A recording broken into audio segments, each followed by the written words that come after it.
கடன்பட்டார் நெஞ்சம் என்கின்ற இந்த நாட்டுக்கூத்து நிகழ்வின் கதை சுருக்கத்தை இங்கு வந்திருக்கும் சிறுவர் சிறுமியர் விளங்கிக் கொள்ளுமாறு கதை சுருக்கத்தை ஆங்கிலத்தில் தர இருக்கிறார் நிஷா நவரத்னம். Good evening, ladies and gentlemen.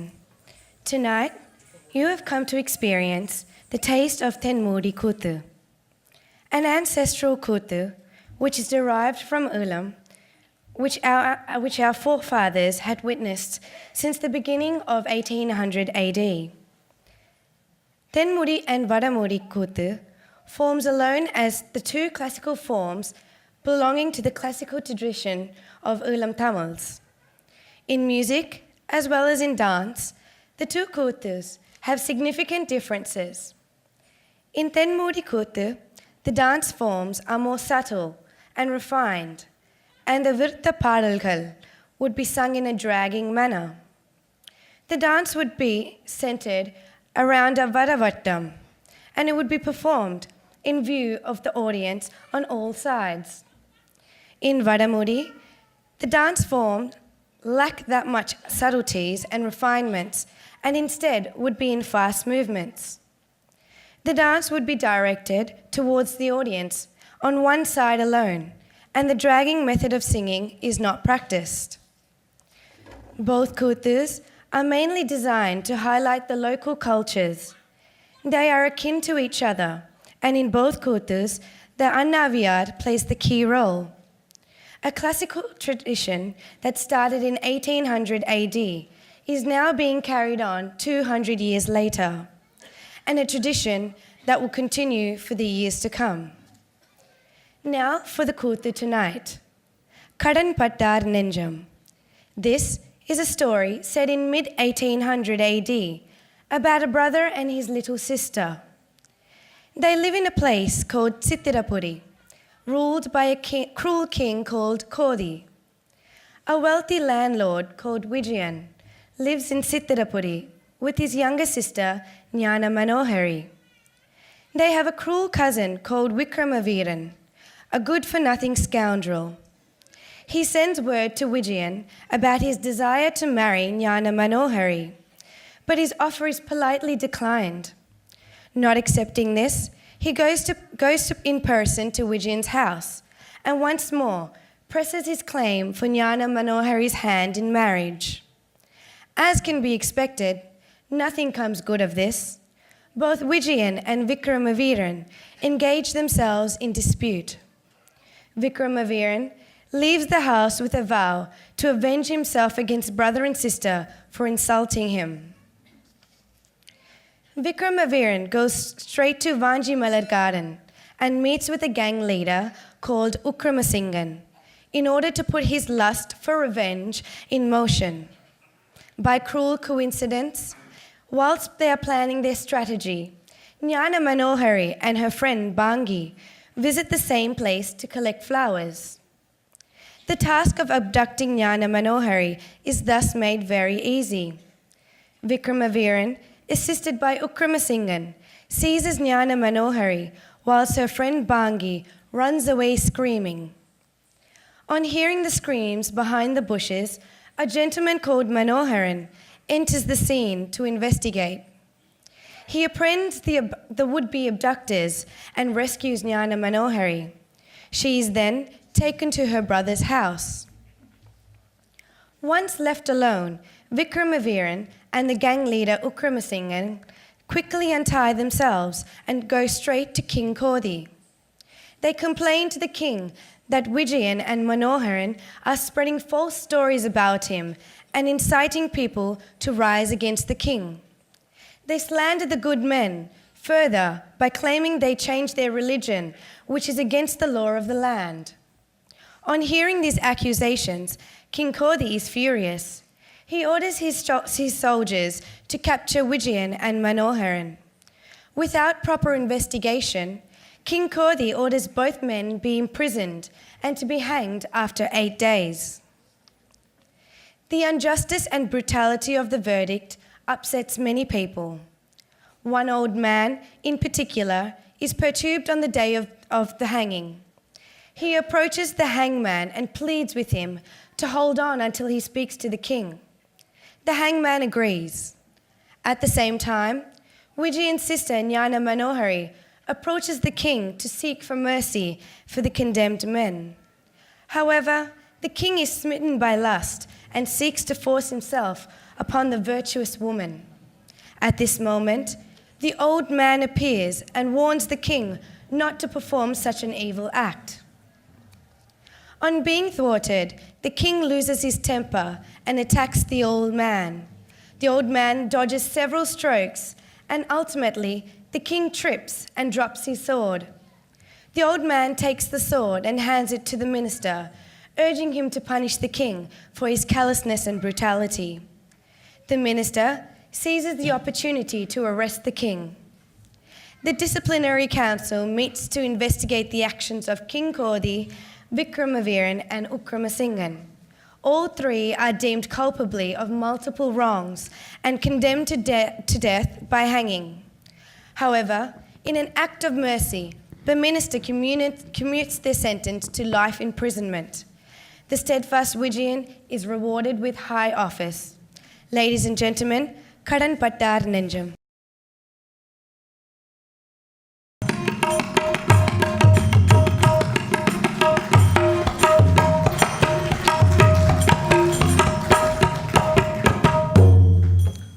Tamil வாழ்க. கற்றவர் நிறைந்ததோர் யாழ்ப்பாண மண்ணிலே கலையோடு தமிழ் வாழ்கவே. கற்றவர் நிறைந்ததோர் யாழ்ப்பாண மண்ணிலே கலையோடு தமிழ் வாழவே. நற்பணி ஆற்றிடும் திருமறை கலாமன்றம் நடித்திட்ட கூத்தொன்றை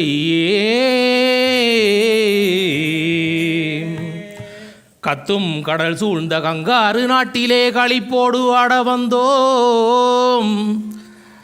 இத்தரை மீதிலே மெல்பேர்ன் நகரிலே இறைவனின் அருளினாலே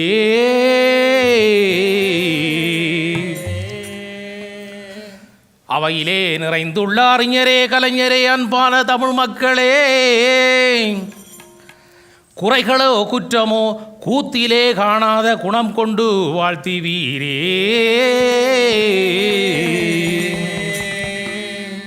இது எங்கள் முதல் மேடை, இனிதான தமிழ் மேடை, எல்லோரும் அருகிவீரே. மிக நன்று எனச் சொல்லி கைதட்டி மெச்சியே வாழ்த்துவீரே.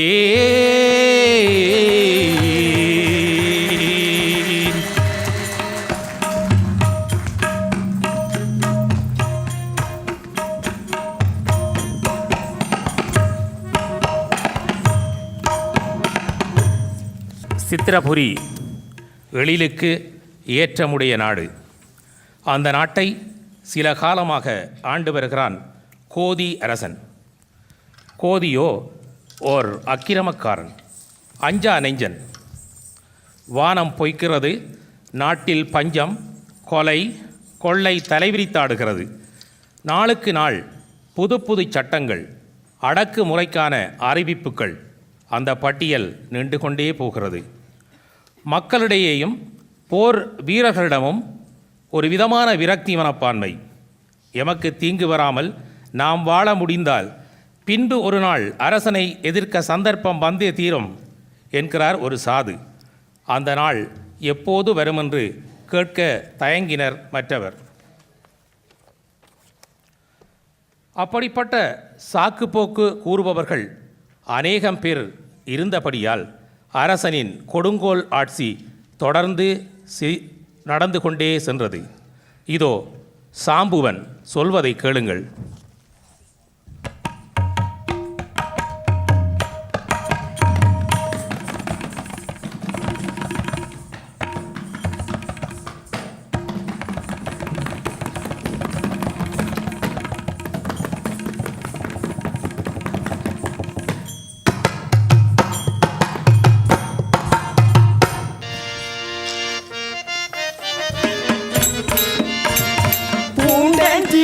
நமஸ்காரம், நமஸ்காரம். எங்கள் புதிய அரசின் புதினம் விஸ்தாரம். பூண்டேன் சிர நமஸ்காரம், பூண்டேன் சிர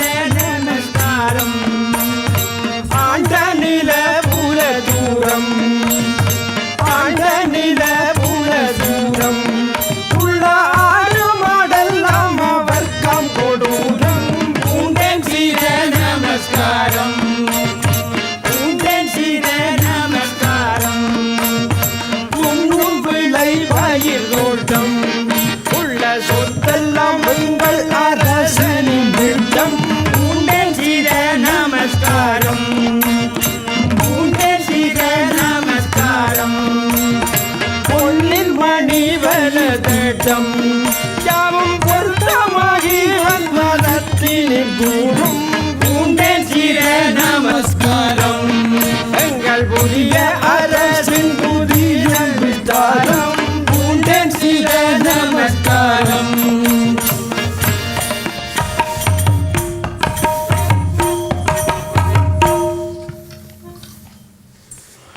ஆண்டைமார்க்கு என்னிடம் ஒரு செய்தி இருக்கிறது. நமது கோதியரசர் உரைக்கும் வார்த்தை அது.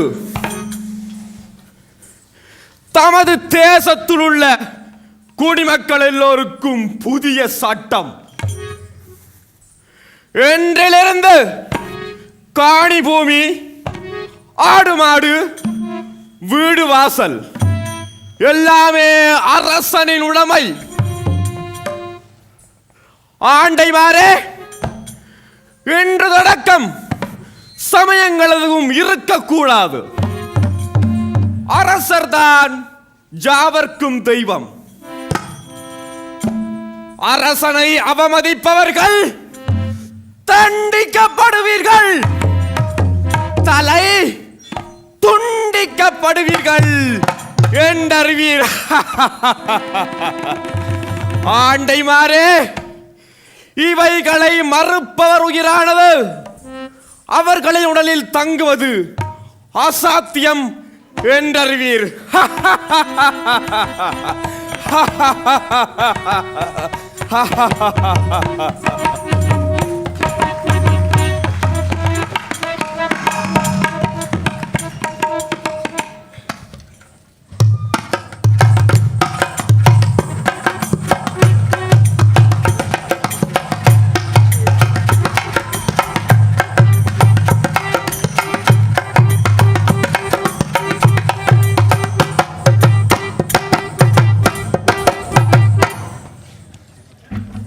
இதே வேளையில் விஜயன் என்னும் பிரபு ஒருவன் தன் சகோதரி ஞான மனோகரி என்பவளுடன் சித்திரபுரியில் வாழ்ந்து வருகிறான். விஜயனின் மைத்துனன் விக்கிரமவீரன் குடி, கொலை, களவு, பெண் மோகம் என்பவற்றில் ஈடுபட்ட ஓர் அக்கிரமக்காரன். ஞான மனோகரியை பெண் கேட்டு விட்ட தூது பலனளிக்காது போய்விட்டது. ஒரு நாள் விஜயனிடம் நேரே சென்று பெண் கேட்கிறான் விக்கிரமவீரன். விஜயனோ விக்கிரமவீரனுக்கு பெண் கொடுக்க மறுத்து விடுகிறான். மைத்துனர்கள் படும் பாட்டை அடுத்தடுத்த காட்சிகளிலே காணலாம்.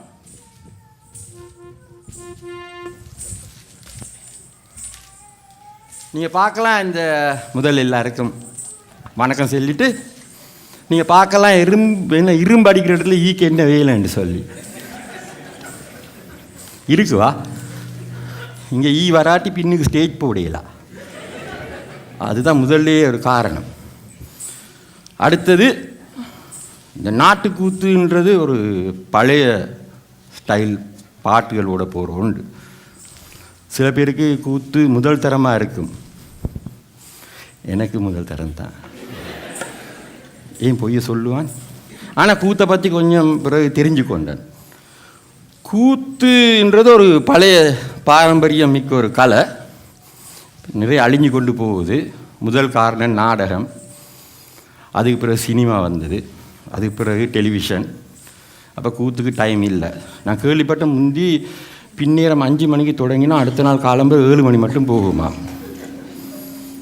அதுதான் அவங்கள ஒரே பொழுதுபோக்கு. நிறைய பேர் டோல்லையும் இருந்திருக்காங்க போல இருக்கு. அப்போ டைம் இருக்குத்தானே இருந்து நல்லா பார்க்குறது. இப்போ வேலைக்கு எல்லாம் போக வேணும், அந்த இதுவும் இருக்குது. இனி இன்னொன்று தான், அந்த நாளில் கூத்தெல்லாம் அந்த ஒரு நிறைய அர்த்தங்களோட போகிற பாட்டு. அந்த பாட்டு எல்லாருக்கும் விளங்காது. அது நல்ல தமிழ் தெரிஞ்ச ஆக்களுக்கு தான் விளங்கும். அதுக்கு தான் நான் வந்திருக்கேன் உங்களுக்கு விளங்கப்படுத்த. அதை முதல்ல ஞாபகம் வச்சுக்கொள்ளுங்க. நான் தான் உங்களுக்கும் கூத்துக்கும் இடையில இருக்கிற ஒரு உறவு பாலம். ஒரு லிங்க் கொடுக்க வந்திருக்கிறேன். விளங்காத ஆக்களுக்கு இதை சிம்பிளாக விளங்கப்படுத்துறதுக்கு தான் நான் முதல்ல வந்திருக்கிறேன். அதை ஞாபகம் வச்சுக்கொள்ளுங்க. அப்படியே என்னையை எப்போவுமே நீங்கள் நல்லா கவனிக்க வேணும். விளங்காதாக்கள் தேவைன்னு சொன்னால் தயவு செய்து கையெல்லாம் தூக்க தேவையில்லை, சைடில் வந்து கேட்டால் நான் உங்களுக்கு விளங்கப்படுத்துவேன். இந்த கூத்துன்ற இந்த கதை வந்து 1780களில் 18ஆம் நூற்றாண்டு நடந்த ஒரு கதை. இந்த கதையை 1934ஆம் ஆண்டு மரியாம் பிள்ளை என்ற ஒரு மரியாம் பிள்ளை என்ற ஒரு ஆளை தான் இந்த கூத்து முதலில் உருவாக்கப்பட்டது. விஜயன் மனோகரன் என்ற 2 ஃப்ரெண்ட்ஸுக்கு நடுவில் நடக்கிற கதையைத்தான் அது விஜய மனோகரன் கூத்துன்னு சொல்லி அந்த நாளில் செய்தாங்களாம். அது இப்போ கடன் பட்டார் நெஞ்சம் வேண்டாம். அது 14 மணித்தியால் நடந்த கூத்தை சுருக்கி 2 மணித்தியால் ஆக்கியிருக்கிறோம். வேண்டாம், உங்களுக்கு அதுக்கு மிச்சம் இருக்கிறதுக்கு மேலாது. நிறைய பேருக்கு நிறைய அப்பாயின்மெண்ட்ஸ் எல்லாம் இருக்கும்.